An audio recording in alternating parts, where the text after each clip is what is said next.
Hello बच्चों, कैसे हो आप? आपका पेपरलेस लर्निंग में फिर से स्वागत है। आज हम इस वीडियो में हिंदी के पाठ 8 काजीरंगा राष्ट्रीय उद्यान की यात्रा का दूसरा भाग करेंगे। दूसरा भाग है घूमो देखो। इसमें आपको मणिपुर की लोकतक झील और कर्नाटक के कुर्ग हरे भरे पहाड़ों की नगरी के बारे में बताया है ना? तो आइए सबसे पहले हम पढ़ेंगे मणिपुर की लोकतक झील के बारे में। मणिपुर राज्य की लोकतक झील भारत की ऐसी एकमात्र ताज़ा पानी की झील है जो तैरती हुई दिखाई देती है। मतलब ऐसा लगता है कि वो पूरी झील तैर रही है। अब क्यों तैर रही है, आइए देखते हैं क्यों ऐसा लगता है। इस सुंदर झील में घनी जलीय घास के बड़े बड़े हिस्से तैरते रहते हैं। यहाँ पर जलीय घास मतलब जो जल में घास उगती है, वैसी घास जो है वो बहुत घनी है, वो तैरती रहती है। वो घास उसे फुमदी कहते हैं। सोचिए, इन फुमदियों पर मछुआरे अपनी झोपड़ी बनाकर रहते हैं। मतलब वो घास इतनी घनी है कि मछुआरे उस पर अपनी झोपड़ी बनाकर रहते हैं। तो वो घास जो है कितना भार उठा लेती होगी, है ना? कितनी टाइट सी होगी, कितनी घनी होगी वो, जिस पर इंसान जो मछुआरे हैं वो रह रहे हैं। फुमदी का सबसे बड़ा द्वीप 40 वर्ग किलोमीटर क्षेत्रफल का है। मतलब फुमदी का जो सबसे बड़ा द्वीप है उसका एरिया जो है वो कितना बड़ा है? 40 वर्ग किलोमीटर, मतलब 40 किलोमीटर स्क्वायर उसका जो है वो क्षेत्रफल है, एरिया है।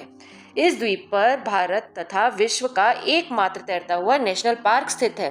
तो विश्व में एक ही ऐसा नेशनल पार्क है जो भारत में है और वो इस पर स्थित है, फुमदियों पर बना है, जो केइबुल लामजाओ नाम से जाना जाता है।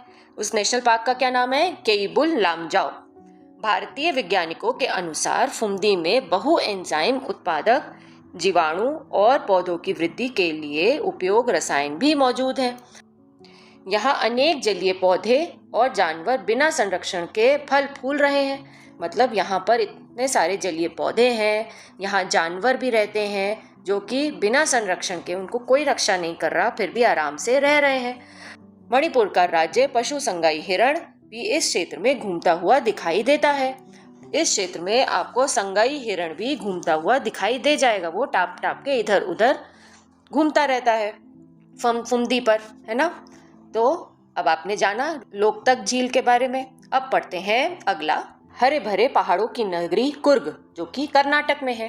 तो आइए इसकी फोटो देखते हैं पहले, इसके बारे में पढ़ने से पहले। ये देखिए, ये है कुर्ग, कर्नाटक का हरे भरे पहाड़ों की नगरी है ना? तो कुर्ग या कोडागू, इसे कोडागू भी कहते हैं, एक बहुत सुंदर पर्यटन स्थल है जो अपनी प्राकृतिक सुंदरता के लिए प्रसिद्ध है। यह कर्नाटक का एक प्रशासनिक जिला है।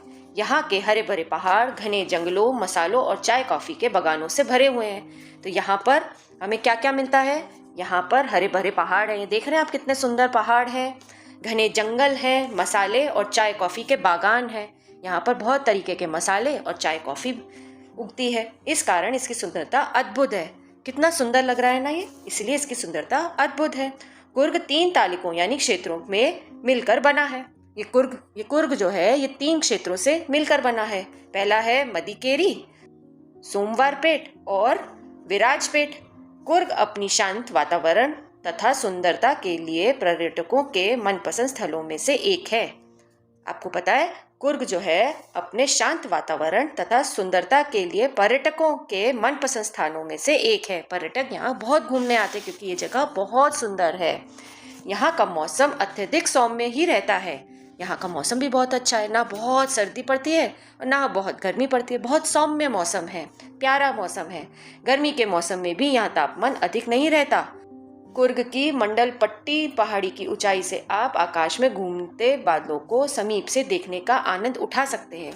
यह इतनी ऊंचाई पर है कि आप जब यहाँ जाएंगे तो यहाँ जो बादल घूम रहे हैं उसको बहुत समीप से देख सकते हैं और उन बादलों को देखने का आनंद उठा सकते हैं। कुर्ग कावेरी नदी का उद्गम स्थान भी है। यहाँ से कावेरी नदी का भी उद्गम है। यहाँ के ब्रह्मगिरी तथा पुष्पगिरी अभयारण्य अनेक दुर्लभ पशु पक्षियों के घर है। यहाँ पर जो है अनेक पशु पक्षी रहते हैं। देख रहे हैं इतनी ग्रीनरी है, इतनी हरियाली है, इतने पेड़ है, तो यहाँ पर पशु पक्षी तो होने लाजमी ही है। जैसे एशियाई हाथी, यहाँ एशियाई हाथी मिलेगा, चित्तीदार हिरण मिलेंगे, सांबर हिरण होते हैं, गौर यानी भारतीय बाइसन आदि पशु तथा grey hornbill, Nilgiri flycatcher, पन्ना, कबूतर आदि पक्षी होते हैं यहाँ पर, है ना। इतना सुंदर जगह है, इतनी सारे पशु पक्षी हैं यहाँ पर, चाय के कॉफ़ी के बागान हैं, इतना सुंदर वातावरण है, यहाँ का मौसम इतना अच्छा है, तो ये अपने आप ही ये घूमने की जगह बन जाती है ना बच्चों। पार्ट 8 का ये दूसरा भाग आपकी जानकारी के लिए था। जानकारी यहीं खत्म होती है, वीडियो यहीं खत्म होता है। अगर आपको ये वीडियो अच्छा लगा हो तो लाइक करें, शेयर करें और सब्सक्राइब करना ना भूलें। मिलते हैं अगले वीडियो में। बाय।